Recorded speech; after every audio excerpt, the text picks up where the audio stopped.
I think the end of the year, quarter four, or whatever, if you're a non-fiscal year of July 1, quarter two, but towards the end of the calendar year is a tricky time for employees and leaders. Often there's a variety of different things that we're trying to really hustle to make happen, measures that we're working hard to achieve. And the context, though, that I think is important for us to pay attention to is the reality is that people are pretty well running on steam towards the end of that last part of the year. So as we sit and we think about the next many weeks and some of the different things that are going to happen with holidays and PTO and time off and office closures and even weather challenges and those types of things start happening across the different organizations if we're in office and some of the things that we're going to be facing because of the time of year.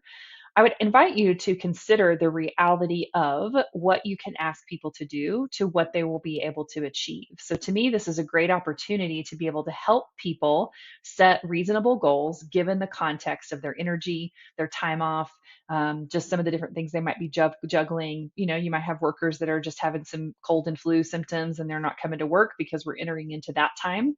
So, you're going to have less productivity overall in terms of work, positive working hours and 100% working hours. But trying to maximize the productivity you do have is what's really key.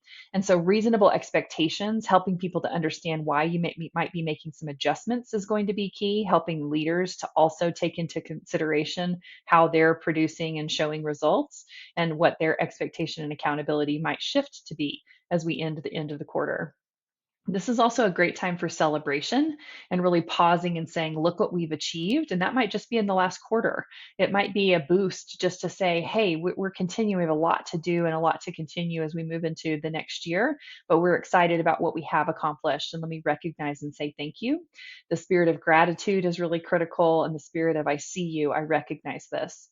The last piece that I think is really important is giving a little hint if you can only do that, or a concrete plan if you're able to do that, or somewhere in the middle of what's coming in the next year.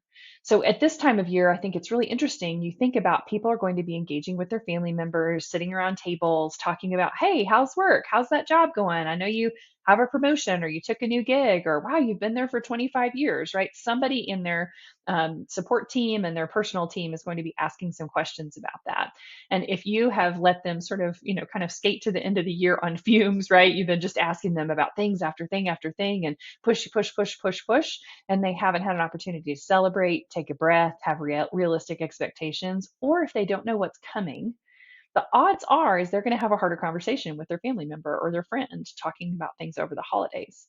And what that starts to do is it puts little things in the back of their mind that's like, oh man, maybe I'm not as excited as I was. Maybe I'm pretty tired. I should be thoughtful about that.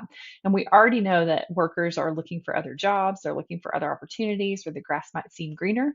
And so we want to mitigate that as much as possible. So let's be thoughtful about how we enter the end of the year and how we're setting people up for success given the context of what we're facing.